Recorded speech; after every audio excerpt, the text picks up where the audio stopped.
ప్రభునందు ప్రియమైన దేవుని యొక్క మహాకృపను బట్టి మనమంతా ఆయన సన్నిధిలోకి వచ్చి ఉన్నాం. అందుకే దేవుని స్తోత్రం.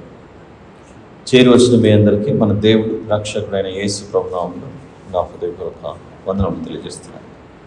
ప్రార్థన చేసుకుని ఆయన సహాయం చేత మనం వాక్య ధ్యానంలోనికి ప్రవేశిద్దాం. ప్రార్థన.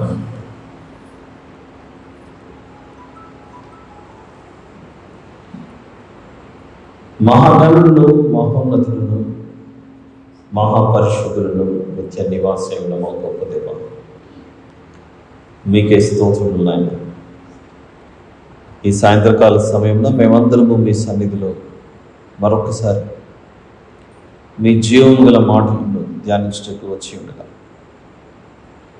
మా అందరితోనూ మీరు మాట్లాడమని ప్రాధేయపడుచున్నాను.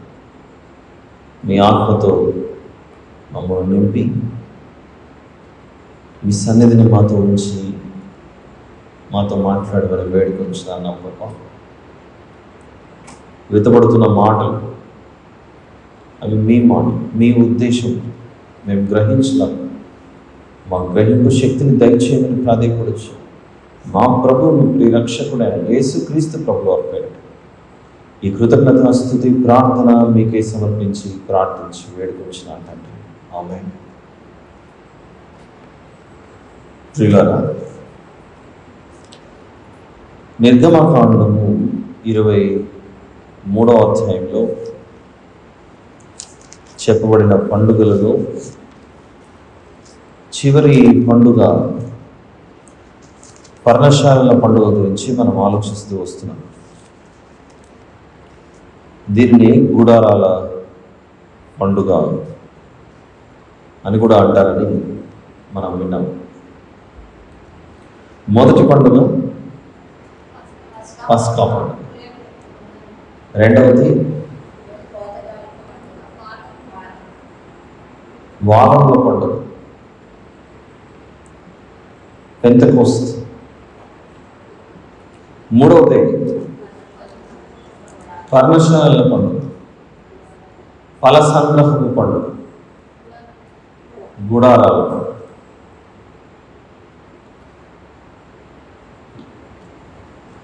హెబ్రీ భాషలో వీటిని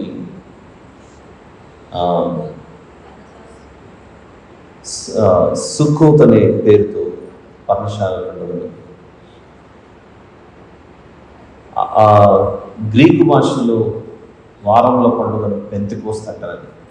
ఇవన్నీ మనం వినుకుంటూ వచ్చాం. మళ్ళీ రిపీట్ చేస్తే టైం సరిపోతుంది మనకు. కాబట్టి గత వారాలలో చెప్పినటువంటి విషయాలు మనకు యూట్యూబ్లో అందుబాటులో ఉన్నాయి. ద బైబిల్ మెసేజెస్ అనే యూట్యూబ్ ఛానల్. కాబట్టి వాటిని చూడవలసిందిగా మనం చేస్తున్నాను. ఈరోజు ప్రత్యేకంగా ఈ పర్ణశాలల పండుగ గురించి మాట్లాడుకొని మనం ముగించుకోవడానికి ప్రయత్నిద్దాం. 23వ అధ్యాయము నిర్గమకాండము 16వ వచనంలో లేదా 14 నుండి చదువుతాం. ఒక చిన్న రీక్యాప్ లాగా. సంవత్సరమునకు 3 మార్లు నాకు పండుగ ఆచరింపవలను. పులియని రొట్టెల పండుగను ఆచరింపవలను. పస్కా పండుగ ఏమో మొదటి నెల 14వ దినం సాయంత్రం, పులియని రొట్టెల పండుగ ఏమో 15వ తేదీ మొదటి నెల. ఆ తర్వాత వారముల పండుగ 8 దినములకు ఈ పులియని రొట్టెల పండుగల సమయము అయిపోయిన తర్వాత 50 దినములకు వారముల పండుగ జరగాలని, ఆ తర్వాత 7వ నెల 15వ తేదీన ఫల సంగ్రహపు పండుగ. దీని మనం నిర్గమకాండం 23:16.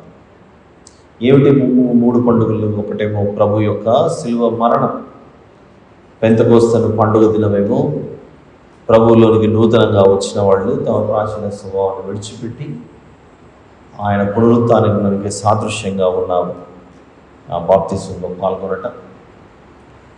ఇక మూడవది లోక రక్షణార్థమై లోకమంతటి కొరకు యేసు ప్రభు వచ్చి ఉన్నాడని. లోకం అంటే ఏమిటి? అనే విషయాలు మనం గత వారం విన్నాం. 34వ అధ్యాయం నిర్గమకాండం 34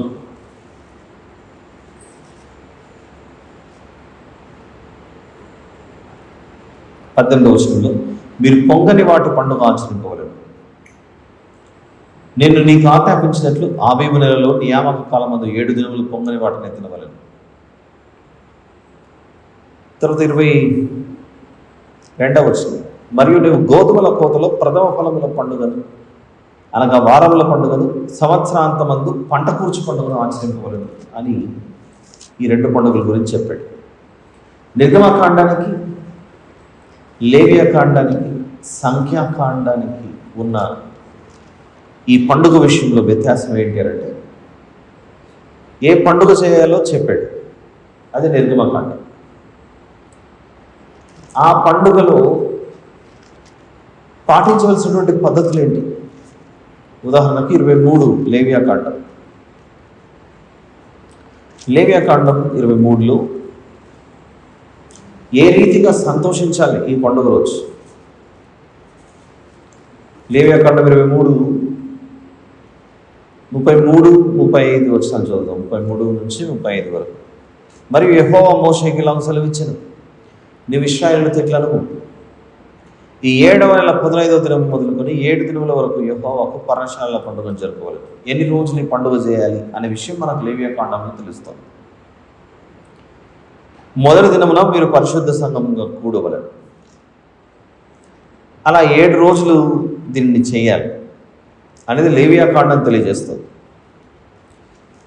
సంఖ్యాకాండానికి వచ్చిన తర్వాత 29వ అధ్యాయంలో ఈ 7 రోజులు ఏమేమి చేయాలో 12వ వచనం నుండి మనకు 38వ వచనం వరకు 7 రోజులు అయిన తర్వాత 8వ రోజు కూడా ఏం చేయాలో తెలియజేస్తోంది సంఖ్యాకాండం. సంఖ్యాకాండం దాటుకొని ద్వితీయోపదేశకాండానికి వెళ్తే 16వ అధ్యాయంలో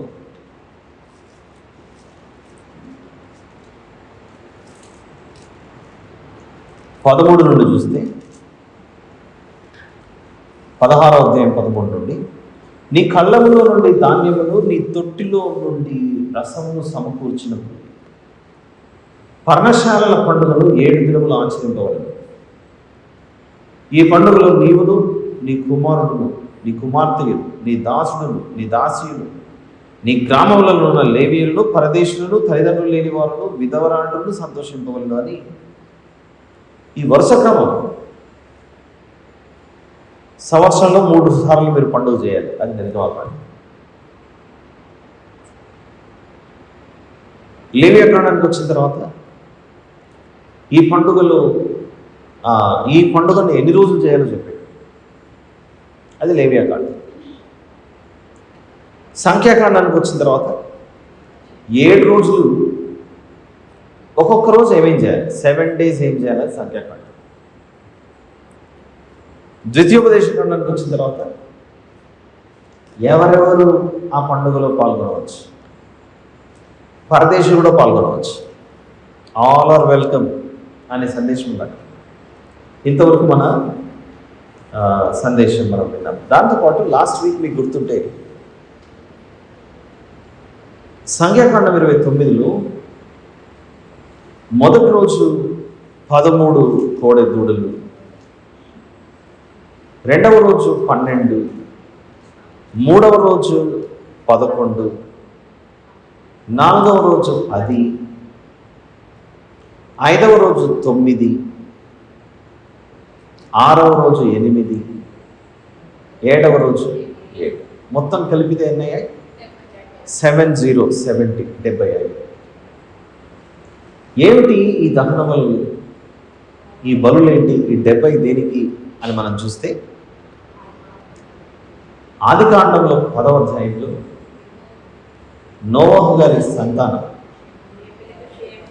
షేము, హాము, యాపెతు అనే ఈ ముగ్గురులో నుండి, యాపెతు గారిలో నుండి 14 మంది,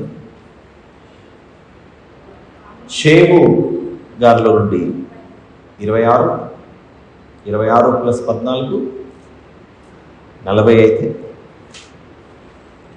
మిగిలిన సంఖ్య మొత్తం హాములో నుండి వచ్చారు. అలా 70 మంది అయ్యారు. దేవుడు లోకమును ఎంతో ప్రేమించింది. లోకం అంటే ఏమిటి అని అంటే, మొదట లోకం ఆదికాండం 10వ అధ్యాయం ప్రకారంగా నోవహు గారి పుత్ర సంతానం ఎవరెవరైతే ఉన్నారో ఆ 70 మంది పిల్లల సంతానమే ప్రపంచ దేశాలలో చెదరి ఉన్నారు. ఆ రీతిగా 70 దేశాల కొరకు, ప్రపంచంలో చెదరి ఉన్న సమస్త మానవాళి కొరకు యేసు ప్రభు ఆ కోడె దూడల స్థానంలో ఆయన బలయ్యాడు అనే విషయం మనం తెలుసుకున్నాం. అలా తెలుసుకొని మనము క్రొత్త నిబంధనలోకి ఎంటర్ అవ్వలేదు last week. This is Bible study కదా. యేసు ప్రభు కూడా ఈ గుడారాల పండుగ, ఈ పర్ణశాలల పండుగలో ఆయన పాల్గొన్నాడు. ఈ పండుగను యేసు ప్రభు వ్యతిరేకించిన వాడు ఏంటే, ఆయన పండుగలో పాల్గొనేవాడు కాదు. ఆయన అన్ని విషయాల్లో నిర్మోహమాటంగా చెప్పినటువంటి ప్రభు, బోధించినటువంటి దేవుడు.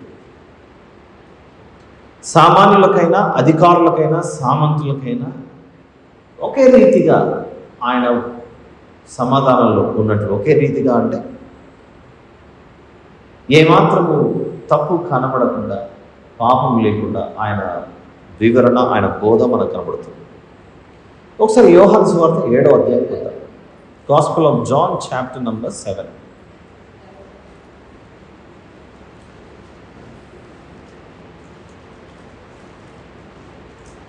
మొదటి నుంచి కొన్ని మాటలు చూద్దాం. అటు తర్వాత యూదులు ఆయనను చంప వెదకినందున యేసు యూదయలో సంచరించనొల్లక గలిలయలో సంచరించుచుండెను.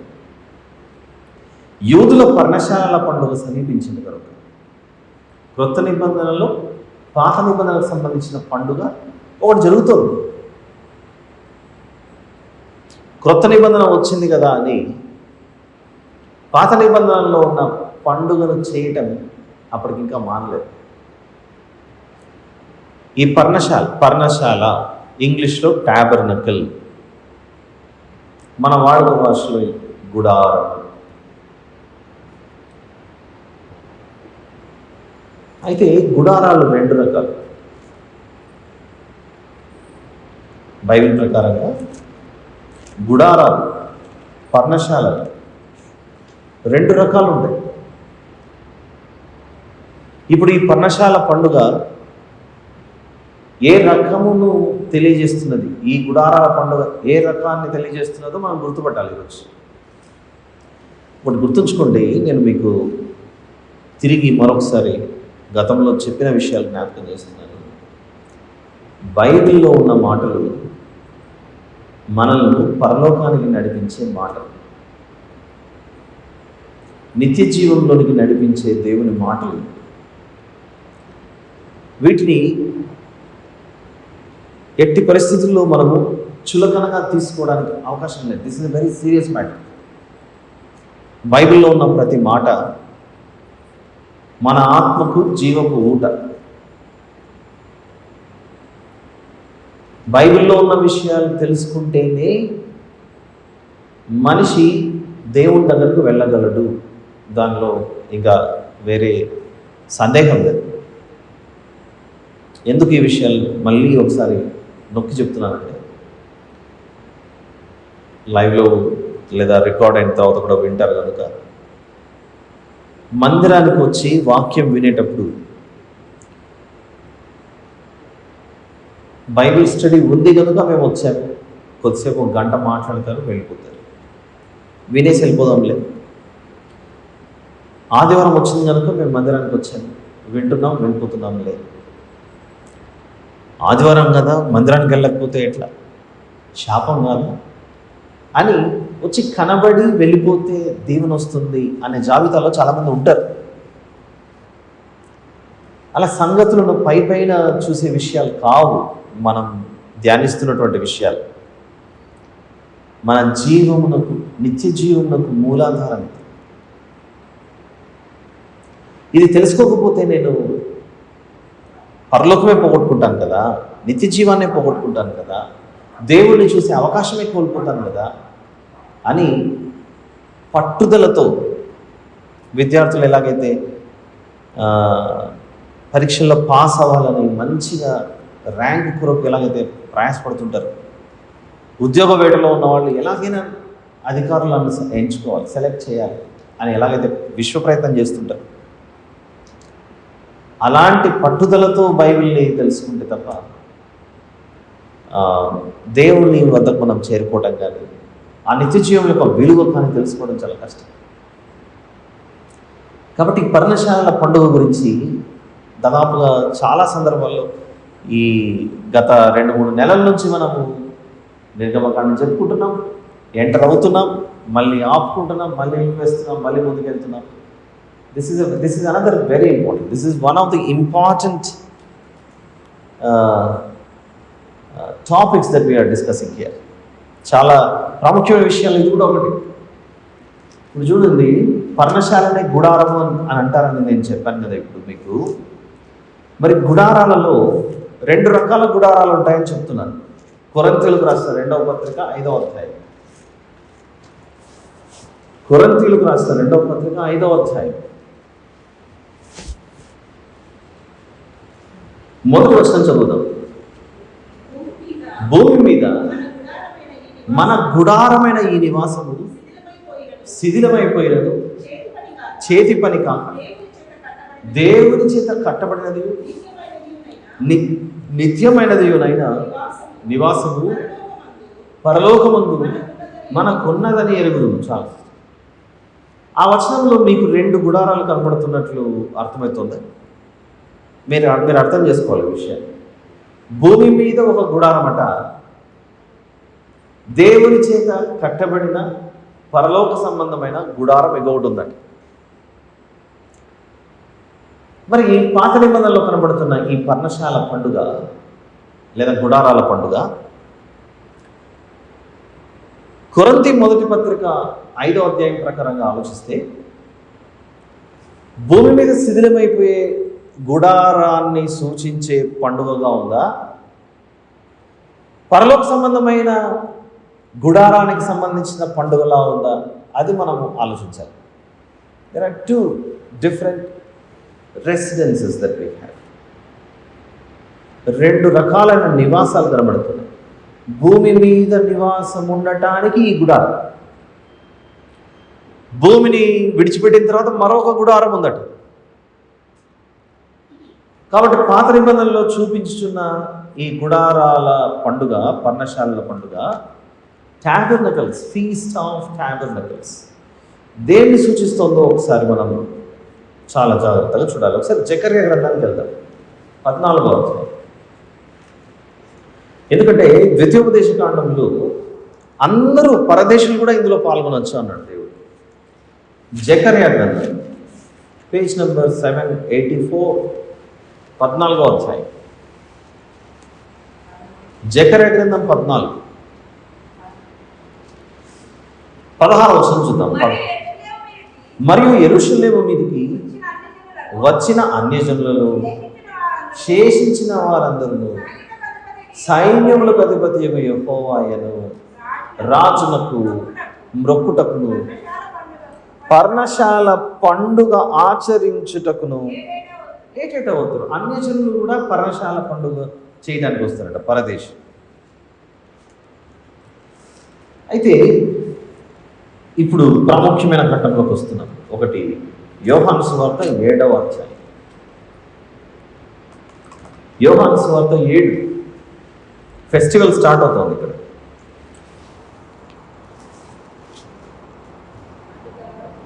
పర్ణశాల పండుగ ఎన్ని రోజులు చేస్తారు? 7 రోజులు. నంబర్ గుర్తుపెట్టుకోండి. ఇప్పుడు యోహాను సువార్త 7 దగ్గరకు వద్దాం. తీసారా అందరూ? బైబిల్ స్టడీ కదా, నేను ఎట్లా చెప్తుంటాను, కొంచెం స్లోగా వినండి. అంత అటు తర్వాత యూదులు మొదటి వచనం నుండి ఆయనను చంప వెతికినందున యేసు యూదయలో సంచరించనొల్లక గలిలయలో సంచరించుచుండెను. యూదుల పర్ణశాలల పండుగ సమీపించిన కనుక ఆయన సహోదరులు ఆయనను చూచి, నీవు చేయుచున్న క్రియలు నీ శిష్యులను చూసినట్లు ఈ స్థలం విడిచి యూదయకు వెళ్ళు. బహిరంగమున అంగీకరింపబడగోరు వాడేవాడను తన పని రహస్యమున జరిగింపుడు. నీవు ఈ కార్యములు చేయుచున్న ఎడల నిన్ను నీవే లోకమున కనుపరుచుకోనమని చెప్పి ఆయన సహోదరులైనను ఆయన ఎందుకు విశ్వాసం ఉంచలేదు. తర్వాత విశ్వాసం ఉంచారులేండి. ఈ ప్రభు శరీరధారిగా ఉన్నప్పుడు సహోదరులు అలా ప్రవర్తించారు. అప్పుడు యేసు ప్రభు అంటున్నాడు, నా సమయం ఇంకనూ రాలేదు, మీ సమయం ఎల్లప్పుడూ సిద్ధముగానే ఉన్నది.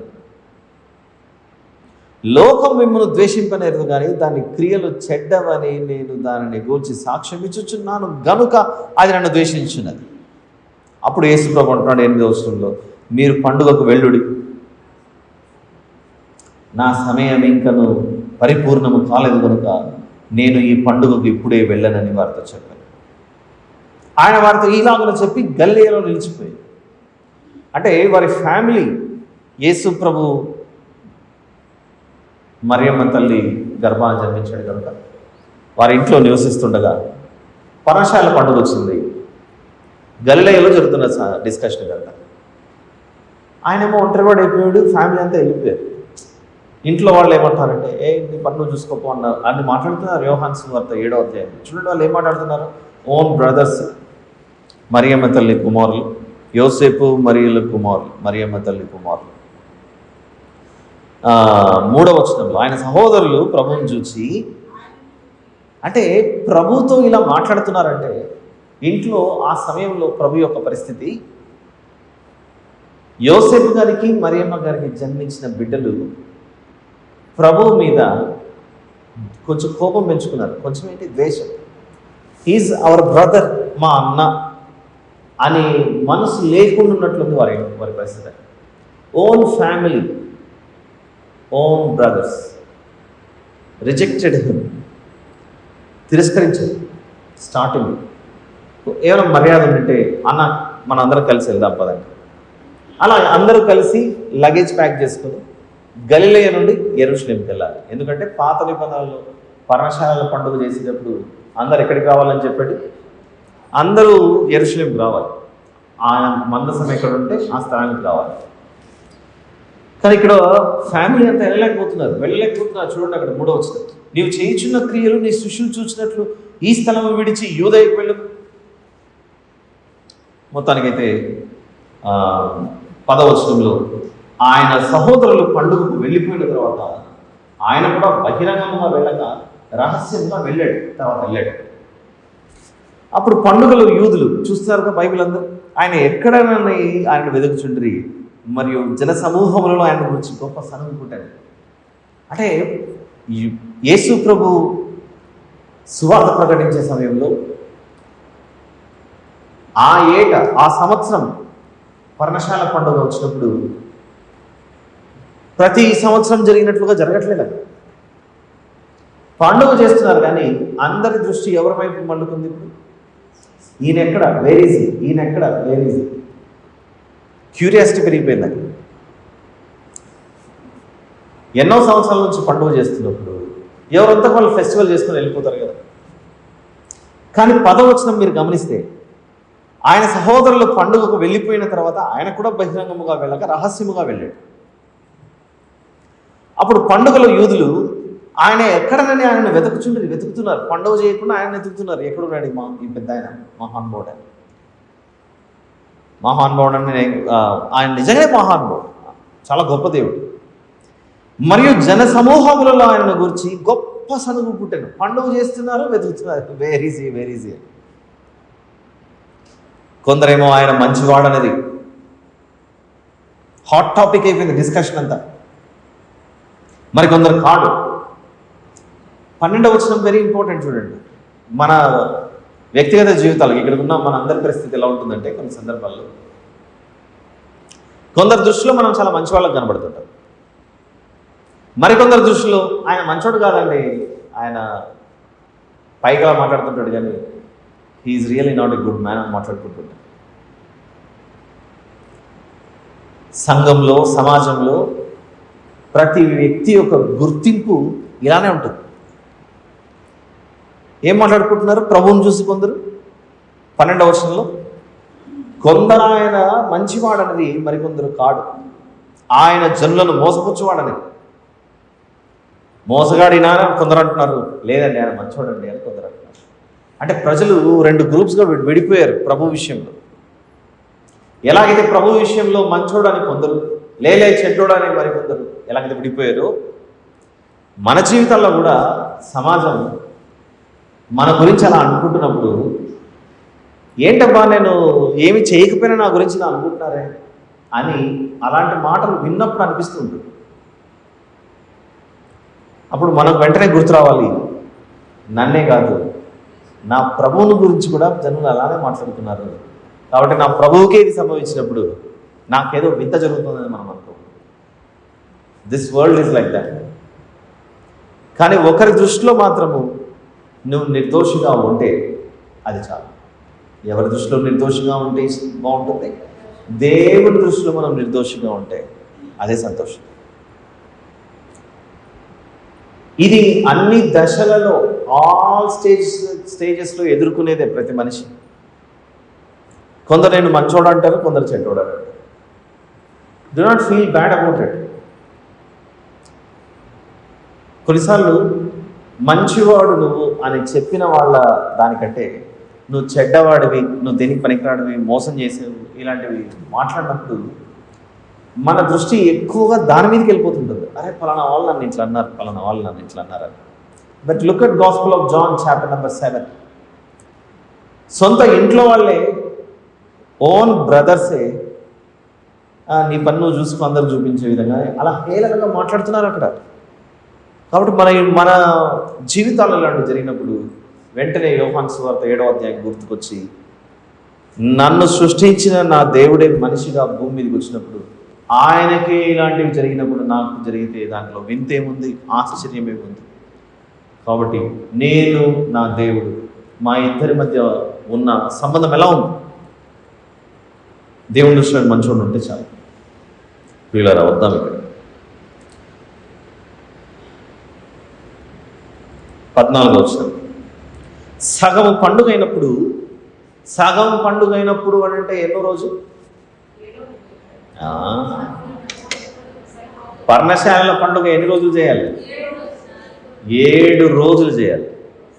7 రోజులు చేయాలన్నప్పుడు ఇక్కడ 14వ వచనంలో సగం పండుగ అయినప్పుడు అని అంటే ఎన్నో రోజులు అయ్యిండొచ్చు? 3 రోజులు అయిపోయింది, ఇక 4th డే 4వ రోజుకి వచ్చేసింది. సగం పండుగ అయినప్పుడు అప్పుడు యేసు ప్రభు దేవాలయంలోకి వెళ్ళి బోధించడం ప్రారంభిస్తున్నాడు. చెప్తున్నాడు, టైం దగ్గర పడింది, నేను ఇప్పుడు మీకు చెప్పాలి ఇంతకీ పర్ణశాల పండుగ అంటే కదా. ఎందుకు మనం ఇక్కడ వచ్చాలి అని చెప్పుకున్నా? చెప్పచ్చు కదా బ్రదర్, మీరు త్వరగా నాంచి ఎందుకు చెప్తారు? మత్తయి సువార్త 11లో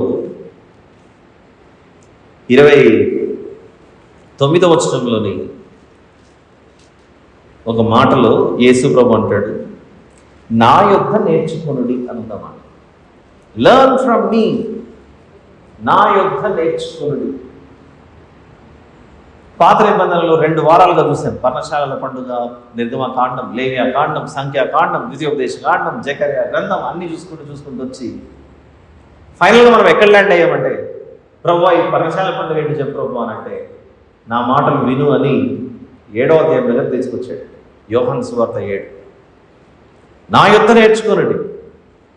ఇక్కడంతా మనం ఇప్పుడు ఎవరి దగ్గరకు వచ్చి నేర్చుకుంటున్నాం?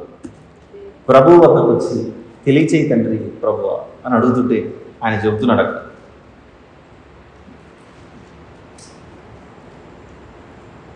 చూసారా యోహాను సువార్త 14 అందరూ వచ్చేద్దాం. సగము పండుగ అయినప్పుడు యేసు దేవాలయంలోనికి వెళ్ళి బోధించుండెను.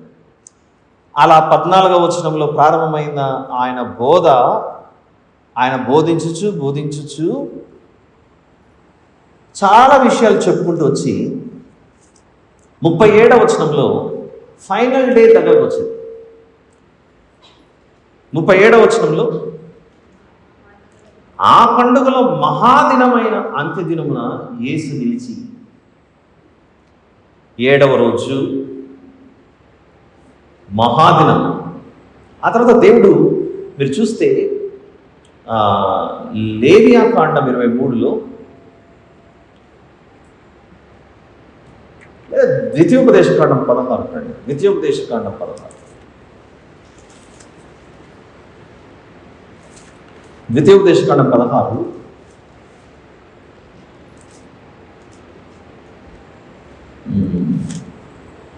13వ వచనంలో ఈ పర్ణశాల పండుగ గురించి చెప్పాడు. నీ కళ్ళంలో నుండి ధాన్యమును, నీ తొట్టిలో నుండి రసమును సమకూర్చినప్పుడు పర్ణశాల పండుగను 7 దినములు ఆచరింపవలను. 7 దినములు ఆచరింపవలని ఇక్కడ చెప్పాడు. అలానే కొంచెం ముందుకెళ్ళి సంఖ్యాకాండం 29 వద్దకు వద్దాం మనం. 29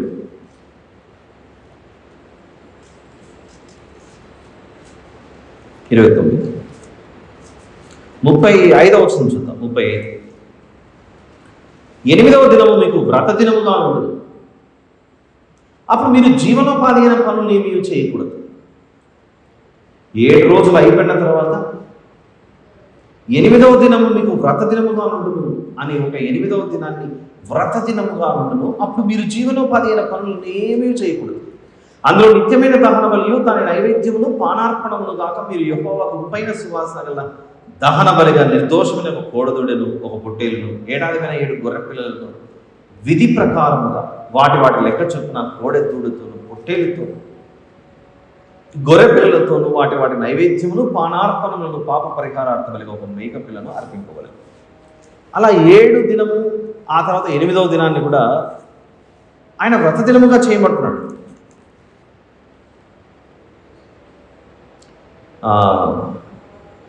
లేవియాకాండం 23 కొద్దాం.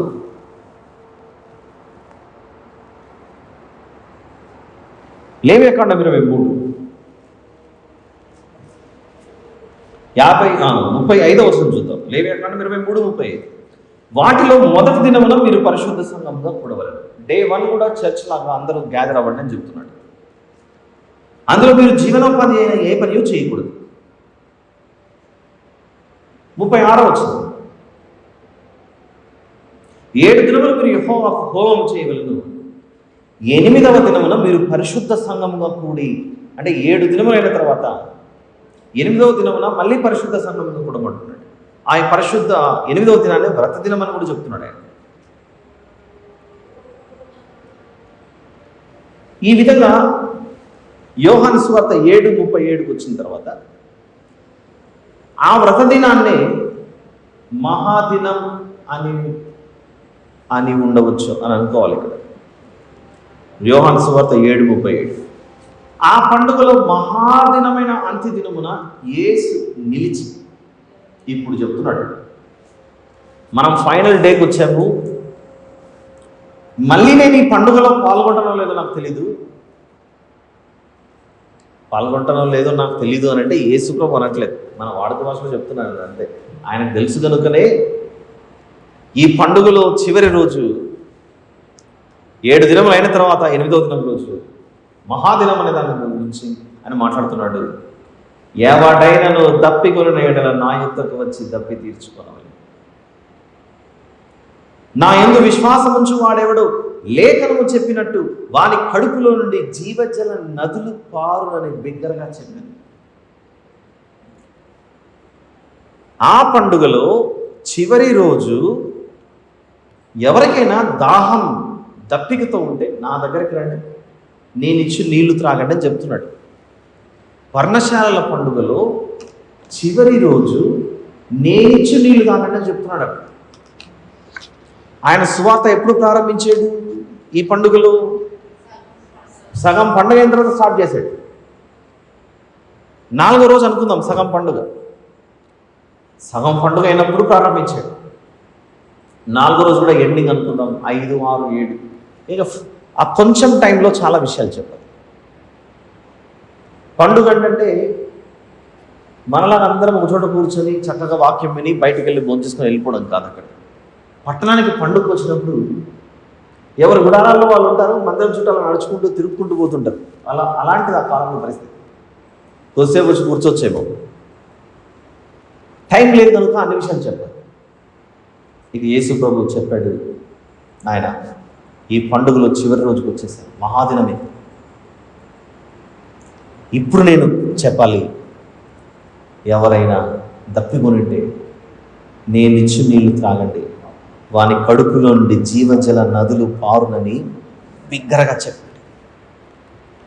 తన యందు ఆ జీవజల నదుల గురించి ఏం మాట్లాడుతున్నాడంటే 38-39. Try to understand everybody.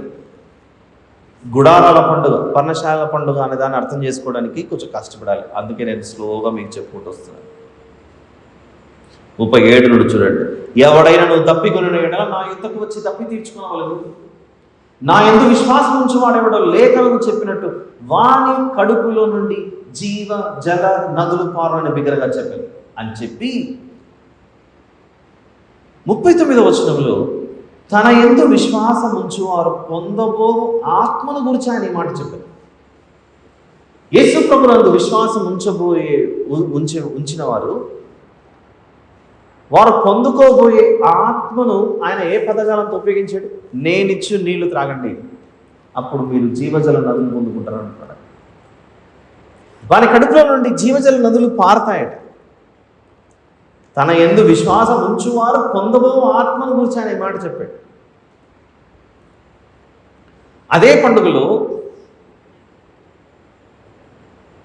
ఆయన ఈ జీవజల నదుల గురించి చెప్తూ వారికి వివరిస్తుండగా కొందరు అనుకుంటున్నారు 41వ వచనంలో ఈయన క్రీస్తే, నిజంగా క్రీస్తే, మేము ఎదురు చూస్తున్న ఆయన ఈయనే అన్నాడు. తర్వాత కొందరు అనుకుంటున్నారు ఏమంటే గలిలయలో నుండి క్రీస్తు వస్తాడా? బెత్లెహేంలో కదా పుట్టేది, అంటే ఆయన ఎక్కడ పుట్టాడో కూడా వారికి తెలియదు, పూర్తి అవగాహన లేదు. మనం నమ్ముతున్నాం ఆయన బెత్లెహేంలో పుట్టాడు. దేనిని బట్టి? బైబిల్లో రాస్తున్న దాన్ని బట్టి. ఆ రోజు జ్ఞానులు తూర్పు దేశం నుండి వచ్చి చూసినప్పుడు వారు సమాచారం చెప్పారే కానీ మిగిలిన వాళ్ళు వెళ్ళలేదు. లేదా హేరోదు రాజు జ్ఞానుల గురించి చెప్పకుండా వీరిని అడిగి ఉన్నాడేమో. ప్రియులారా, పర్ణశాలల పండుగ రోజే నా యందు విశ్వాసం ఉంచేవాడు నేనిచ్చి నీళ్లు తాగితే జీవజల నదులు కలిగి ఉండి మరెన్నటినీ తప్పికొనడు అని ఒక ఆత్మ గురించి మాట్లాడుతున్నాడు. సాధారణంగా ఆత్మ ఎక్కడ ఉంటుంది? ఇక్కడ కూర్చున్న మనందరికీ ఆత్మ ఉందా? Do you believe that we have ఆత్మ ఇన్ అవర్ బాడీ? ఆత్మ ఉంది కనుకనే మనం వచ్చాము. ఈ ఆత్మ తన యందు విశ్వాసం, చూడండి అన్నమాట 39వ వచనం, తన యందు విశ్వాసం ఉంచువారు పొందబో ఆత్మనట్టు. అంటే మనలో ఈ ఆత్మ ఉండగా మనకి ఇంకొక ఆత్మ అవసరం కూడా ఉందా? ఆ వచనం 39లో అలానే ఉంది. తన యందు విశ్వాసం ఉంచువారు. ఇక్కడ యేసు ప్రభు మీద విశ్వాసం ఎవరికి ఉంది అంటే మనం అందరం చేస్తాం. ఎవరైతే విశ్వాసం ఉంచుతారో వారికి మాత్రమే కలుగబోయే ఈ వరం. ఏమిటా వరం? నా యందు విశ్వాసం ఉంచువాడెవడో లేఖనము చెప్పినట్టు వాని కడుపులో నుండి జీవజల నదులు పారుని బిగ్గరగా చెప్పాడు. లేఖనం ఎక్కడ చెప్పింది? లేఖనం అంటే ఏమిటి? ఓల్డ్ టెస్ట్మెంట్లో ఉంటుంది, పాత నిబంధనలో ఉంటుంది. ఆ లేఖనం ఏదో చెప్పుండాలి. అది యెరూషలేము నుండి రావాలట. 14వ అధ్యాయము జకర్యా గ్రంథం. జకర్యా గ్రంథం 14, 783 పేజ్ నంబర్. 783 page number. 8వ వచనంలో చెప్తున్నాడు ఆయన, నా యందు విశ్వాసం ఉంచిన వాడికి జీవజలములు, ఊట, నది వస్తుందండి. ఆ దినమున జీవజలములు యెరూషలేములో నుండి పారి సగము తూర్పు సముద్రమునకును సగము పడమటి సముద్రమునకును దిగును. ఇది వేసవి కాలమందును చలికాలమందును అలాగనే జరుగును. యెహోవా సర్వకాలమునకు రాజయుడును. యెరూషలేములో నుండి ఆ దినమున జీవజలములు ప్రవహిస్తాయట. యేసు ప్రభు పర్ణశాల పండుగకు ఎక్కడికి వచ్చాడు? యెరూషలేం పట్టణానికి వచ్చాడు. యెరూషలేం పట్టణానికి వచ్చి యోహాను సువార్త 7లో లేఖనము నెరవేరినట్లు అంటున్నాడు. అక్కడ లేఖనము నెరవేరినట్లు, లేఖనము చెప్పినట్టు వారి కడుపులో నుండి జీవజల నదులు పారునని ఆయన యెరూషలేము నుండి చెప్తున్నాడు. నా యందు విశ్వాసం ఉంచు వాడేవాడు లేఖనము చెప్పినట్టు వారి కడుపు నుండి జీవజల నదులు పారు. దీనికి అడిషనల్ ఇంకా మరింత రెఫరెన్స్ మనకు 5వ అధ్యాయం యోహాను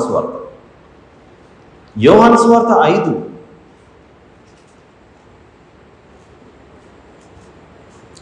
24వ వచనం. నా మాట విని 24వ వచనం. నా మాట విని నన్ను పంపిన వాని యందు విశ్వాసం ఉంచువాడు నిత్య జీవము గలవాడు. యోహాను సువార్త 5:24 చదువుతున్నాను. వాడు తీర్పులోనికి రాక మరణంలో నుండి జీవంలోనికి దాటి ఉన్నాడని మీతో నిశ్చయంగా చెప్పుచున్నాను. అసలు ఈ పర్ణశాలల పండుగకు ఈ వచనాలకు ఏంటి సంబంధం? అది తెలియాలి మనకు. అదే మనం చేస్తున్న రీసెర్చ్. ఇశ్రాయేలీయులు ఐగుప్తు నుండి బయలుదేరినప్పుడు ఎర్ర సముద్రాన్ని దాటుకొని సీనాయి పర్వతం వద్ద గుడారాలు వేసుకొని జీవించారు. అలా గుడారాలు వేసుకొని జీవించినప్పుడు దేవుడు ఒక కోరిక కోరుతాడు. దాని గురించే మనం 40 రోజులు చాలా సుదీర్ఘంగా విన్నాం. మీరందరూ గుడారాల్లో ఉన్నారు, నేను కూడా మీ మధ్యలో నివసించాలి, కాబట్టి నాకు కూడా ఒక గుడారం కట్టండి అన్నాడు. ఆ గుడారం ఎలా ఉంటుంది ఏంటి అని చాలా మనం చూసాం. ఇది ఎక్కడ మనకు రెఫరెన్స్ చెప్పగలరు ఎవరైనా? నేను కూడా మీ మధ్యలో నివసించాలి అన్న దాని గురించి నిర్గమకాండం 25:8 వచనం.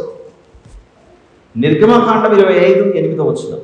నేను వారిలో నివసించినట్లు వారు నాకు పరిశుద్ధ స్థలమును నిర్మింపవలెను అన్నది. అంటే మనుషులు గుడారాలలో నివసిస్తుంటే దేవునికి కూడా ఒక ఆశ పుట్టింది. నేను కూడా ఒక గుడారంలో నివసించాలి వీరి మధ్యలో అనేది నిర్గమకాండం.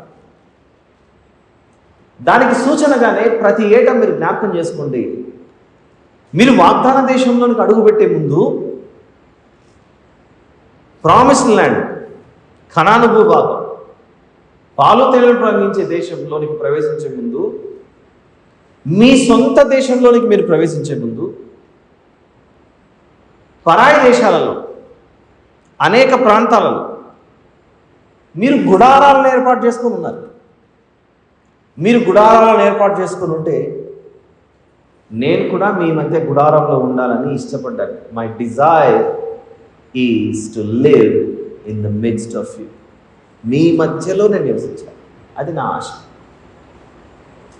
అలా అరణ్యంలో వీరు ప్రయాణాలు చేసుకుంటూ పోయినప్పుడంతా వీరితో పాటు ఏ గుడారం కూడా ప్రయాణం చేసింది ఓల్డ్ టెస్టిమెంట్లో? మీరు చెప్పాలి.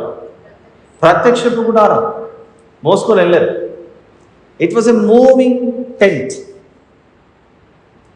మూవింగ్ టెంట్ అంటే కదులుతూ పోతుంది. పాత నిబంధనలు కొద్ది రోజులు అక్కడ బస చేశారు, పని అయిపోతుంది దాన్ని ప్యాక్ చేసుకున్నారు, మళ్ళీ భుజాల మీద పెట్టుకున్నారు, మోసుకొని వెళ్ళిపోయారు, అంతా అయిపోయింది.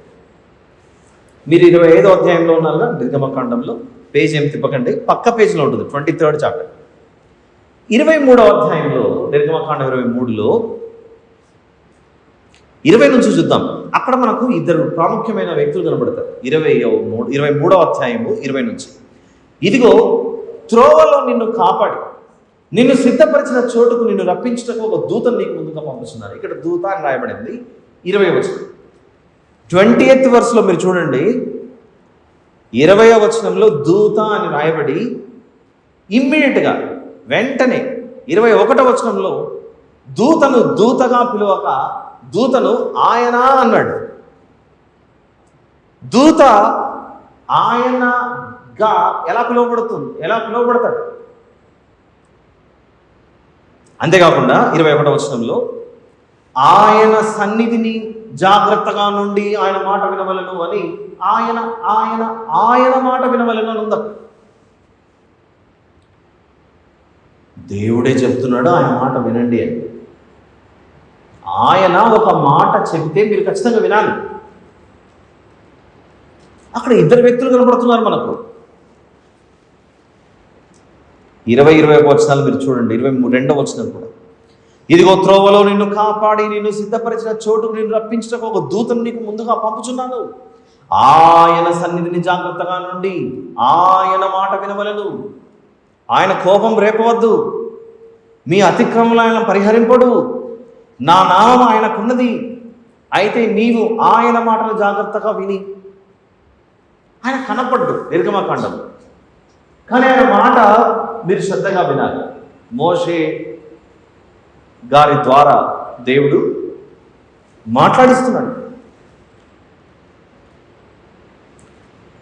ఆయనకు ఎట్టి బస్సులో కోపం రేపకండి, ఆయన చెప్పిన మాట వినండి, ఆయన చెప్పిన మాట వినండి అని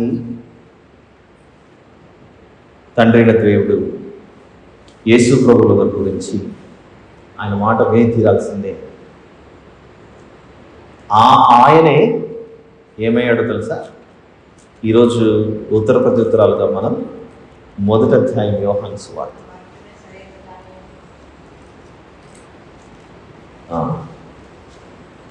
మొదటి అధ్యాయం మొదటి వచనాలు చూద్దాం. ఆది యందు వాక్యం ఉండెను. నిర్గమకాండం 23లో ఆయన మాట వినవలెను అని ఉంది. అక్కడ మాట మాట ఆ మాటే ఇక్కడ వాక్యం అనే పదాన్ని ఉపయోగించాడు. వాక్యం, ఆ వాక్యము దేవుని యొద్ద ఉండెను, వాక్యము దేవుడై ఉండెను. ఆ వాక్యమే దేవుడై ఉండెను. ఆయన ఆది యందు దేవుని యొద్ద ఉండెను, సమస్తము ఆయన మూలముగా కలిగెను, ఆయనలో జీవం ఉండెను. 4వ వచనం, ఆ జీవం మనుషులకు వెలుగై ఉండెను. ఆయనే ఏమయ్యాడంటే 14వ వచనంలో, ఆ వాక్యము శరీరధారి అయి కృపాసత్య సంపూర్ణుడుగా మన మధ్య నివసించెను. ఒకప్పుడు దేవుడు నివసించడానికి నిర్గమకాండంలో ఆ గుడారం ఉపయోగపడింది. ప్రత్యక్షపు గుడారం చూసాక, మేఘ వెంట్రుకలు, చర్మము, సముద్రవత్సల, ఇవన్నీ తోళ్లతో చేసినవి అన్నీ విన్నామా? దేవుడు ఉండటానికి పాత నిబంధనలు ఆ గుడారం మనుషులు వేశారు. ఆ గుడారం ఏమైంది? వీళ్ళు ప్రయాణాలు చేసిన ప్రతి చోట తిరుగుతూ పోయింది. కదిలే గుడారం అది. Try to understand. ఓల్డ్ టెస్టిమెంట్లో ఉన్న గుడారం స్థిరంగా ఒక చోట ఉండేది కాదు, అది కదిలే గుడారం. మీరు ప్రయాణం చేస్తుంటే నేను మీతో వస్తానన్నట్లుగా ఆ గుడారం పోయింది.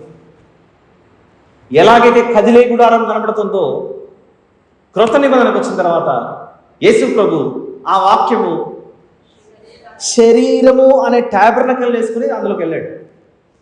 మరియమ్మ గర్భాన ప్రవేశించిన ప్రభు ఎందుకు వెళ్ళాడు అనంటే, ఈ మాంసపు దేహం అనే గుడారాన్ని ధరించుకొని, పాత నిబంధనల గుడారం ఎలాగైతే నడుచుకుంటూ పోయిందో ఇశ్రాయేళ్ల మధ్య, యేసు ప్రభు శరీరం అనే గుడారాన్ని వేసుకుని తిరిగాడు.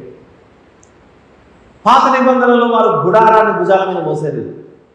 క్రొత్త నిబంధనలో శరీరమును ధరించుకుని ఉన్న ప్రభు ప్రజల పాపాలను మోసాడు. పాత నిబంధనలో మందిరాన్ని వాళ్ళు మోసారు. క్రొత్త నిబంధనలో యేసు ప్రభు సంఘం అనే మానవుల కొరకు, లోకం కొరకు ఆ సంఘాన్ని ఆయనే మోసాడు. That's what the difference is. He lived in the tabernacle in the Old Testament. Old టెస్టిమెంట్లో టాబర్నకల్లో నివసించాడు. టాబర్నకల్ అంటే గుడారం, ఓ పర్ణశాల. క్రొత్త నిబంధనకు వచ్చిన తర్వాత శరీరం, బాడీ అనే టాబర్నకల్లో, ఆ పర్ణశాలలో యేసు ప్రభు వచ్చి ఇశ్రాయేలుల మధ్య సంచరించుకుంటూ సువార్త చెప్పుకుంటూ వెళ్ళాడు. నిర్గమకాండంలో కూడా గుడారం ఏర్పాటు చేయబడిన తర్వాత లేవియాకాండం 1వ అధ్యాయంలో ఆయన ఎంటర్ అయ్యి అప్పుడు మాట్లాడటం ప్రారంభిస్తాడు.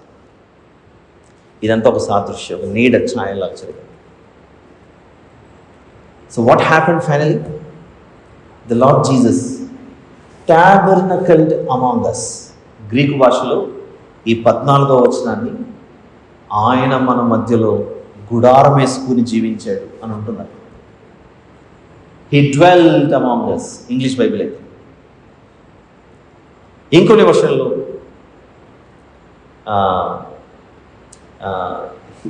he had home with us. ఆయన మన మధ్యలో ఒక ఇంటిని ఏర్పాటు చేసుకుని ఉన్నాడు. ఈ 14వ వచనం గురించి ఆ అర్థం ఇచ్చే విధంగా కనపడుతుంది. శరీరం అనే ఈ శిథిలమయ్యే దాంట్లోకి ఆయన వచ్చి ఏమయ్యాడంటే మరణించిన తర్వాత సమాధి చేయబడి తిరిగి లేచి మరొక శాశ్వతమైన గుడారంలో ప్రవేశించాడు.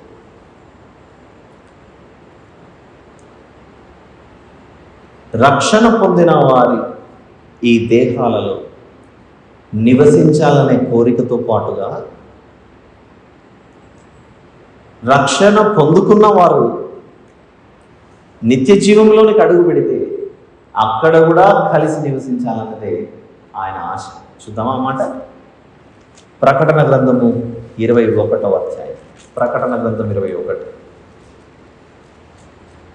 ప్రకటన గ్రంథం 21 3వ వచనం నుండి, ఇదిగో దేవుని నివాసం మనుషులతో కూడా ఉన్నది.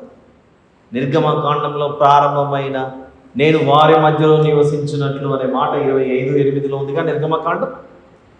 భూమి మీద మాత్రమే కాదు, నేను మీతో నివసించాలనే ఆశ. మీరు భూమిని విడిచిన తర్వాత కూడా మీతోనే నా నివాసం ఉండాలనేది నా ఆశ. అందుచేత లోక పాపముల కొరకు ఒకనాడు 70 కోడెదూడలు నోవాహు గారి సంతానము 70 మందిలో నుండి వచ్చినటువంటి దేశ ప్రజలు, అన్ని దేశాల ప్రజలు, ఆ అందరి కొరకు యేసు ప్రభు బలై పాప పరిహారం కొరకై తన రక్తాన్ని చిందించి మనల్ని అందరినీ మరొక నివాసంలోని ప్రవేశింపచేయుటకు ఆయన ద్వారం తెరిచాడు. ఇదిగో దేవుని నివాసం మనుషులతో కూడా ఉన్నది. ఆయన వారితో కాపురముండును, వారు ఆయన ప్రజల యుద్ధురు. దేవుడు తానే వారి దేవుడై ఉండి వారికి తోడయుడు. ఆయన వారి కన్నుల ప్రతి బాష్ప బిందువును తుడిచివేయి. మరణం ఇక ఉండదు, దుఃఖమైనను ఏడ్పైనను వేదనైనను ఇక ఉండదు. పర్ణశాలల పండుగ ఎలా చేయమన్నాడు? సంతోషంగా చేయమన్నాడు. ఎక్కడ చెప్పాడు సంతోషంగా చేయమని? ద్వితీయోపదేశకాండము 16వ అధ్యాయం. అందులో ఎవరెవరు పాల్గొని చేయాలి? ఒకసారి చూడండి. అక్కడ ద్వితీయోపదేశకాండం 16:14 వచనం, ఈ పండుగలో నీవును నీ కుమారుడును నీ కుమార్తెయును నీ దాసుడును నీ దాసియును నీ గ్రామములలో ఉన్న లేవీయులను పరదేశులను తల్లిదండ్రులు లేనివారును విధవరాండ్రును సంతోషింపవలను. అందరినీ కవర్ చేశాడు. విధవరాండ్రు కవర్ అయ్యారు, తల్లిదండ్రులు లేనివారు కవర్ అయ్యారు. అంటే తల్లిదండ్రులు లేనివారు అంటే ఎవరు? అనాథలు, ఆర్ఫన్స్, దిక్కులేని వారికి దేవుడే దిక్కు. విధవరాండ్రు దిక్కులేని వారికి దేవుడే దిక్కు అంటే దిక్కున్న వారికి దేవుడు దిక్కు కాదనుకుంటే పొరపాటు. ఈ సెంటెన్స్ చాలా ప్రమాదకరమైంది. దిక్కున్నా దిక్కు లేకున్నా అందరికీ దిక్కు దేవుడే. ఇది కరెక్ట్ సెంటెన్స్. ఓకే, మాకేం మా అమ్మ ఉంది మా నాన్న ఉందని ఎవరైనా పిల్లలు అన్నారు అనుకోండి, your mother father also cannot save you, only God can save. Okay, అది ఫ్యాక్ట్. వాళ్ళు కూడా వెళ్ళిపోతారు. ఎవరెవరిని కవర్ చేశారు చూడండి, అందరూ ఉన్నారు. ఏ రీతిగా పండుగ చేయాలట? సంతోషించాలంట. సంతోషం. ఈ సంతోషం ఎలా వస్తుంది మనకు? ప్రకటన గ్రంథం 21లో ఆయన ఏం చేస్తున్నాడట? 4వ వచనంలో, ఆయన వారి కన్నుల ప్రతి బాష్ప బిందువును తుడిచివేయి. మరణం ఇక ఉండదు, దుఃఖమైనను ఏడ్పైనను వేదనైనను ఇక ఉండదు. మీకు ఇంకో విషయం చూపిస్తే ఆశ్చర్యపోతుంది. మనం చనిపోయిన తర్వాత ఆయన మనతో ఉండాలని ఇష్టపడుతున్నాడే. మనం ఇప్పుడు బ్రతుకున్నాం కదా, ఇప్పుడు ఇలా బ్రతుకున్నాం కదా శరీరంతో, ఇప్పుడు మనతో ఉండాలని ప్రభువుకి ఇష్టం లేదా అని చూస్తే యోహాను సువార్తలో 14వ అధ్యాయం చాప్టర్ నెంబర్ 14, యోహాను సువార్త 14 23వ వచనం చూద్దాం. ఒకడు నన్ను ప్రేమించిన, ఇఫ్ ఎనీవన్ లవ్స్ మీ, వాడు నా మాట గైకొను, అప్పుడు నా తండ్రి వాడిని ప్రేమించు, మేము వాని యొద్దకు వచ్చి వాని యొద్ద నివాసము చేతుము. ఆయన ఆజ్ఞలు గైకొని ఆయన ప్రేమిస్తే వాళ్ళు వచ్చి మనతో నివాసం చేస్తారు. భూమి మీద ఉండగా మనతో ఉండాలని ఇష్టపడ్డాడు.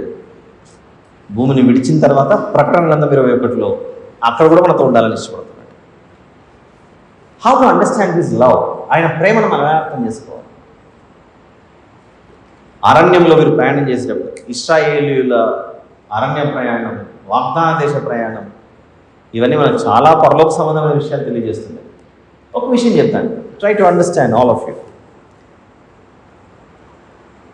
ఏ ప్రమాదము సంభవించకుండా ఐగుప్తుల నుండి వాగ్దాన దేశానికి నడిపించుకొని వారికి రక్షణగా ఉన్నది ఎవరు?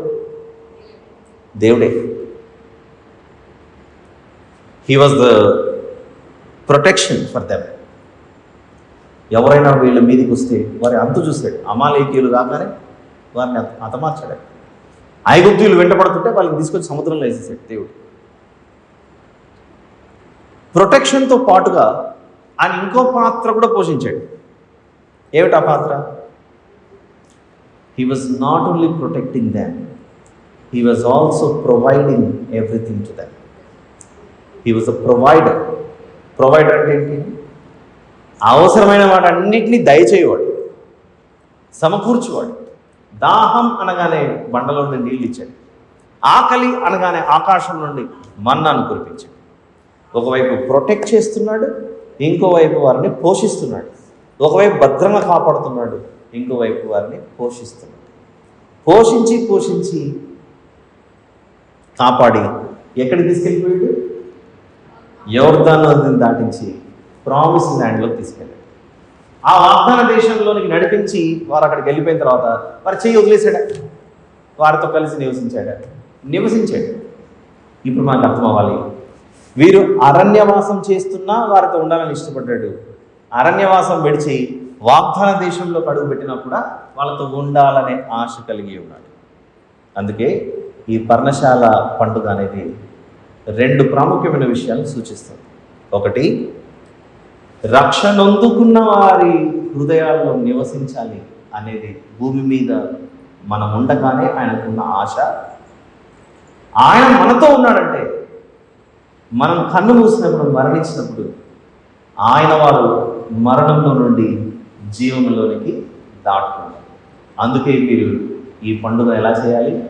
సంతోషంగా చేయాలి, హ్యాపీ. ఎవరెవరు చేయాలి?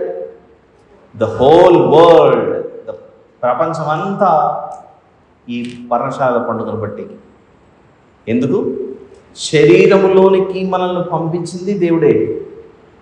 ఆయనను నమ్మిన వారు కన్ను మూస్తే ఈ ఆత్మను పరలోక సంబంధమైన మరో గుడారంలోనికి పంపించేది కూడా ఆయన. ఈ రెండు పర్ణశాలలోనికి మనల్ని ప్రవేశింపజేసినది ఎవరు? దేవుడు. ఈ రెండు పర్ణశాలలోనికి మనల్ని ప్రవేశింపజేసిన తర్వాత ఆయనకున్న ఆశ ఏంటి?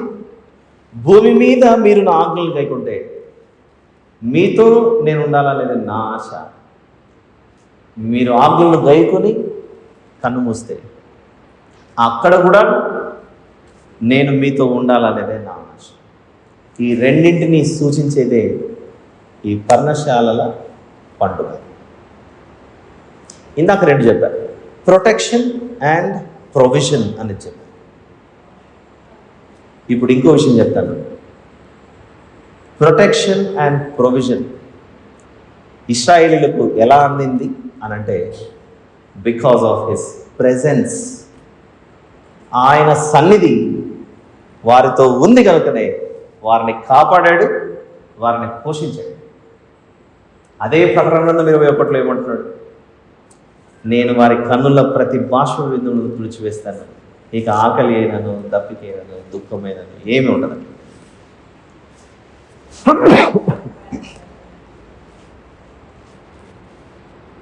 అదే విషయం చెప్తున్నాడు పర్ణశాలల పండుగ రోజు. నేను మీతో ఉండగా నేనిచ్చు నీళ్లు త్రాగినవాడు వాని కడుపులో నుండి జీవజల నదులు ప్రవహిస్తాయి. నేను మీతో ఉండగా నీళ్లు లేవని ఎందుకు బాధపడతారు? బండలో నుండి నీళ్ళు ఇచ్చాను, తీసుకొని తాగండి. క్రొత్త నిబంధనకు వచ్చిన తర్వాత శరీరం కాదు నాయన, మీ ఆత్మనే నేను జీవింపజేస్తానని మనం పొందుకోబోయే ఆత్మ గురించి చెప్పాడు.